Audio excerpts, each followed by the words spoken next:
బ్రహ్మంగారి చరిత్రలో బ్రహ్మంగారు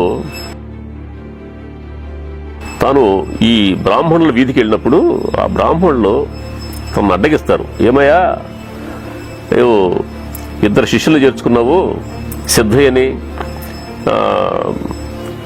కక్కడిని ఇద్దరిని చేర్చుకున్నావు, ఒకడేమో సాయిబు ఒకడే మాదిగవాడు, వీళ్ళిద్దరిని తీసుకొస్తున్నావు, నువ్వు ఒంటరి వాడైపోతున్నావు, నువ్వు మా వీధుల్లోకి ఎందుకు వస్తున్నది చెప్పినప్పుడు అసలు నీకు అసలు మాదిగవాడంటే ఎవడో తెలుసు, అసలు మీ కులం ఎక్కడుంది అనేటువంటి దాన్ని అతను స్వయంగా చెప్పినటువంటిది అనమాట. ఇది మాదిగవాడిని అడిగేవాడు డక్కలవాడు, డక్కలవాడిని అడిగేవాడు మూగలవాడు, మూగలవాడిని అడిగేవాడు చెప్పల మూగలవాడు, చెప్పల మూగలవాడిని అడిగేవాడు కులహీనుడు కులస్థుడు, కులస్థుడిని అడిగేవాడు కులహీనుడు, కులహీనుడిని అడిగేవాడు మైలపు సొక్కన్న, మైలపు సొక్కను అడిగేవాడు సొప్పకంటివాడు, సొప్పకంటివాడిని అడిగేవాడు సింహవిష్ణు, సింహవిష్ణుని అడిగేటువంటి వాడు చపల చోరకుడు, చపల చోరకుని చెల్లెలు ఊర్వశి, ఊర్వశిని పొందినవాడు బ్రహ్మ, బ్రహ్మకు పుట్టినవాడు వశిష్ఠుడు.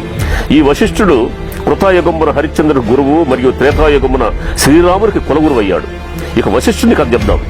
వశిష్ఠుని భార్య చండాలి, చండాలి కుమారుడు శక్తి, శక్తి భార్య చపలాత్మ, చపలాత్మ కుమారుడు పరాశరుడు, పరాశరుని భార్య కైవర్తి, కైవర్తి కుమారుడు వ్యాసుడు, వ్యాసుని కుమారుడు ధృతరాష్ట్ర పాండవులు.